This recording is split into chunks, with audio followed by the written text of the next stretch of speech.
I went to Rutter's the other day, and the woman at the register, she's a parishioner, she said, "I've never seen you outside of church before." I said, "They let me out once a year to go to Rutter's." So I went. And she only sees me once outside of church. And what did I get?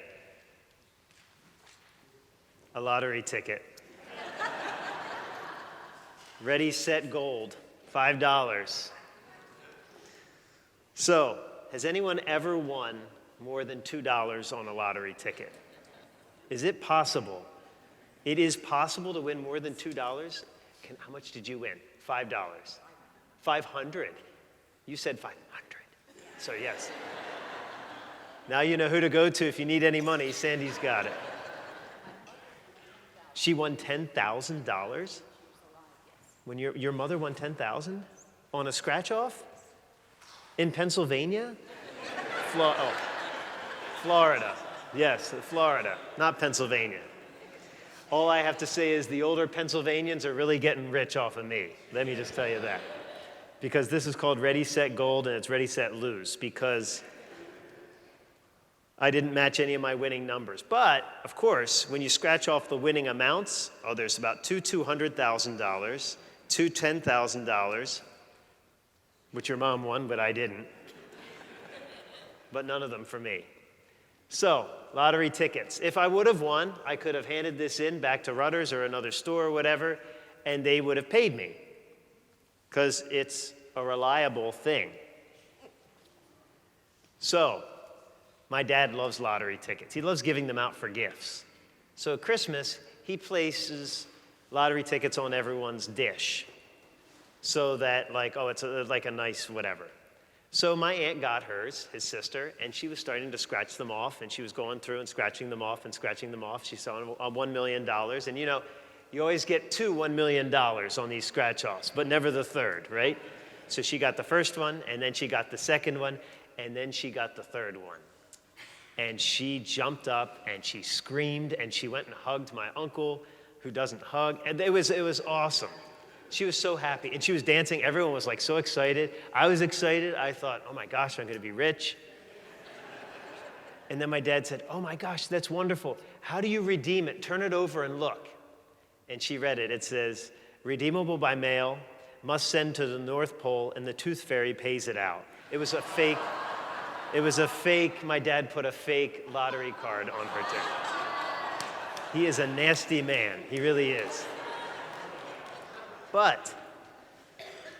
So, real lottery tickets, which you never win, and fake lottery tickets, which you can't win. But these pay out, those never do. They give you joy. Oh my gosh, I won $1 million. But there's no $1 million there. It's empty. There's nothing behind it. It generates all kind of excitement, and then you realize there's nothing there. Well, brothers and sisters, this is what is presented to us in our spiritual life, which is real life, not fake, real life.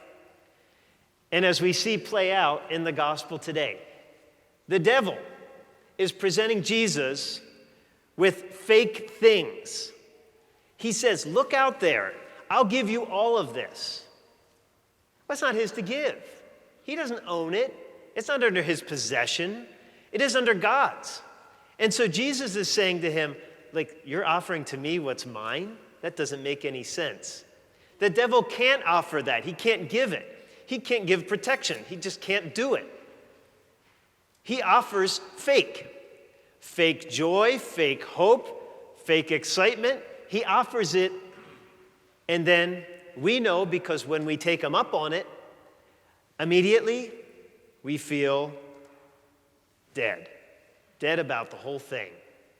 We feel guilty or upset, not just because we're told that we shouldn't do it, but because we feel it.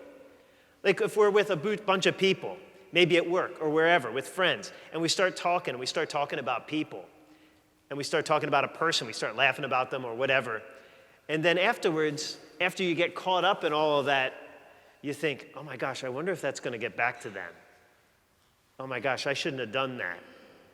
We always feel that. And maybe it's with other people. Maybe it's when we're on our phones. We get led into temptation, and then we take them up on it.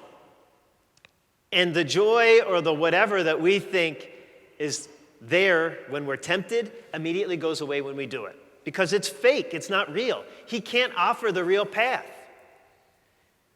He tempted Jesus. He's convincing. He has guts. He even uses the scriptures to Jesus. Like the one who wrote them, the one who gave those words to the prophets. He then tries to use them with Jesus. He's bold. And he's persistent. He said, Jesus, do this. And Jesus said, no. And then he said, Jesus, do this. And Jesus said, no. And then he said, Jesus, do this. He keeps coming after us. He did it to Jesus. He's going to do it to us. But brothers and sisters, there's the fake lottery tickets. They don't pay out. He can't. He can't pay out. He can't pay out what he offers us. Do not take him up on it, because when we do, we not only are led away from God, but we cut ourselves off from him. That's his very objective. And so this Lent, let's desire to learn what Jesus teaches us and to live by it. Now, it is difficult, whether it's in our moral lives or in our relationship with others, how we treat them. Jesus teaches us how to live, and it's not easy, and it's very difficult. And many people in the world don't live that way. And so it's easier to follow how the rest of society is going than how he teaches us. But a lot of times how the rest of society is going is that false and fake hope and joy and all that other stuff that does not lead to him, and it doesn't lead to true joy. Brothers and sisters, I know it's hard, but we have to begin this Lent to see the true path versus the fake. If we go down the true path, it is led to him, and it leads to joy and happiness and peace. The fake path does not pay out, and it leads to destruction. Jesus shows us this lesson. Let's take him at his word. Let's follow that path so we will be paid out in the eternal riches of the heavenly kingdom.